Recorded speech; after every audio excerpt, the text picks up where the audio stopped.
For me, honestly, medyo creepy yung bahay.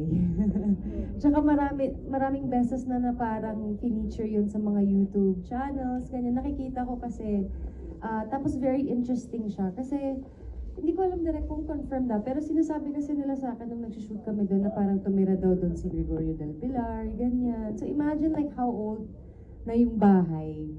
Tapos, I guess yung pinaka-creepy na nakita ko doon is meron kasing isang room, naalala niyo yung direct?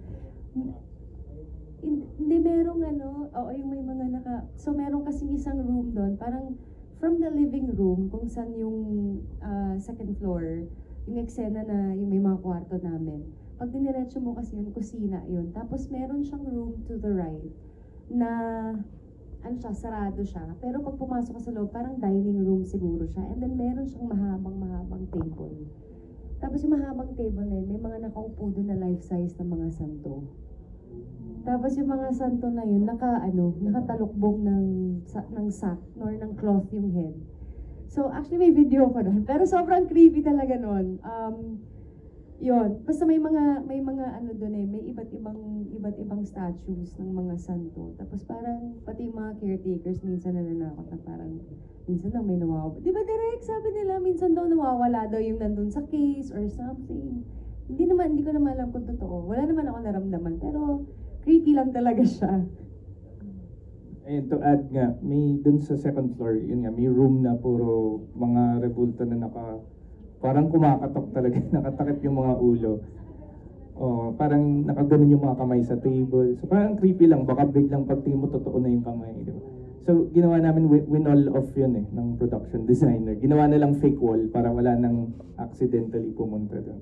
Sa creepy dun sa house na yun, doong isang gabi, syempre mag-hotel after the shoot, no? Naiwan lang doon yung mga art department. Tapos may pumuntang isang group na ghost hunters daw sila. Kasi haunted daw yung house na yun. So, pumasok talaga sila na may camcorder, tapos ang weird, naghahanap silang ghost. Pero sabi ko sa art dep, baka scam yan ingat. Parang ako kasi medyo, as a horror filmmaker, minsan ako very skeptical rin ako parang si, Jamie. So parang ako, lagi ko lang silang wina-warn na ingat doon. Kasi nakita yung set, yun nga, hot set. Pero yun, ang creepy lang na yung lugar na yun, pala siya, pinupuntahan daw talaga ng mga ghost hunter. Kaya baka nga may spirits doon. Saan yung direct? Saan yung location? Dalawa yung location namin sa may Bulacan area. That house? Bulacan mismo? Congrats po sa movie nyo. And I've been your fan po, Miss Nadine, since I was a kid. So, 20 na po ako ngayon, so I'm so happy. Kalma. Actually, parang nireveal mo naman yata. Lahat ng na-achieve nyo ngayon. Thank you.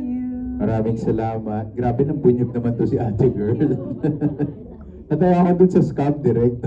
Ganun na pala kayo pag binabati. I've been a fan since your fan since I was a kid. Parang, okay. Nandun na pala tayo, my gosh. Maraming salamat for that question. Next question po natin. Ito na po, yes sir, go ahead. Hi, Nadine. Congratulations. Na-enjoy mo bang gumawa ng horror film? Sobra. Bakit? Hindi kasi ako talaga, favorite genre ko talaga is horror. So, parang aside from, manonood ako ng mga horror movies, matatakot ako sa horror movies, at least this time around, kasama na ako dun sa storya na yun. Tsaka ang fun lang niya kasi sobrang interesting ng process niya. Parang, aside naman from the usual, yung usual na process ng filmmaking, marami din, for Nocturne, maraming prosthetics, tapos gusto ko rin yung pag sinasabi ni Direk na yung wala kaming kabatuhan ng eksena. Alam mo yung mga scenes kasi na gano'n, yun yung tinatakot namin yung sarili namin. Just to bring the scene alive. So, sobrang interesting talaga siya sa akin. And I really love the setting. Na, alam mo yun, it's a normal setting. Kunyari, Deleter was an office. Ito namang Nocturne, bahay. So, parang gustong-gusto ko yung natatransform siya into something creepy or something na, alam mo yun, na medyo eerie. Or, yeah, mahilig lang talaga ako sa horror films. Although maganda naman, yung Deleter and Nocturne, ano mas mahirap na gawin para sa'yo? Ito o yung Deleter? Honestly, I feel like yung Deleter kasi sobrang contained yung yung location namin, bira lang kaming lumabas ng location. Usually yung scenes namin nandun lang sa office. So I guess, mas madali yun. Pero ito kasing sa Nocturne, ang daming elements na kasama, may ulan, tapos meron pang yung mga, parang ang daming eksena sa labas. So syempre shooting is a bit different. Medyo, hindi naman siya naging mahirap, pero syempre merong times na yung nag-shoot kami oo, tapos bumagyo pa. Saan nga yun, direct yung may tulay? Kung saan yung old house? Anong lugar na yun? Basta yun, yung area na yun na, yung tumulay ako ng bridge sa umpisa. So, so nahirapan yung crowd doon kasi medyo maraming tao, nahirapan sila mag-control. Tapos nagroro pa kami, as in napunta pa kami sa Marinduque, bumalik, nag-ground trip kami, gano'n. So, mas maraming like different conditions talaga, kaya definitely mas challenging tong Nocturno. Last na lang kasi magkasunod yung deleter, almost parang deleter and syempre natatag ka na ngayon as horror queen. How do you react?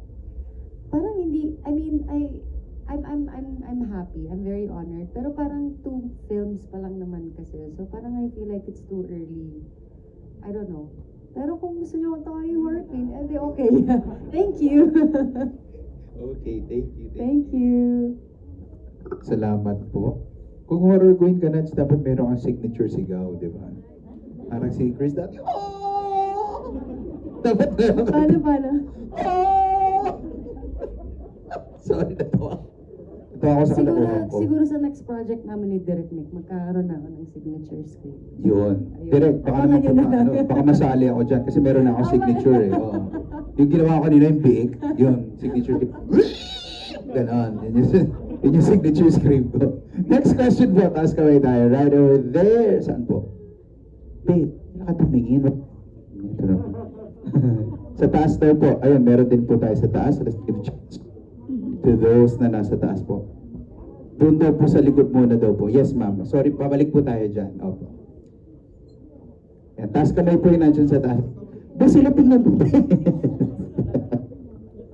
Yes, thank you. Go ahead po. Introduce yourself. Thank you. Hello po.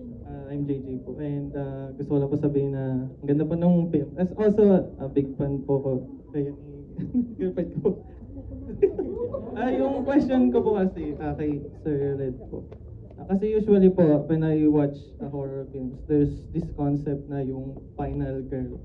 Na yung usually on the end, yung final girl is siya yung mag-ano nung sa horror na magtatapos dun sa film. Pero kasi based po dun sa dalawang movie na panood ko po na gawa niyo po, sa Deleter and yung ito po, Nocturne. Saan niyo po nakuha yung concept na pag every time na mag-ano na yung ending, parang there's a idea na may magsusurvive pa o wala? Or yun na talaga yun? Yun po yung question.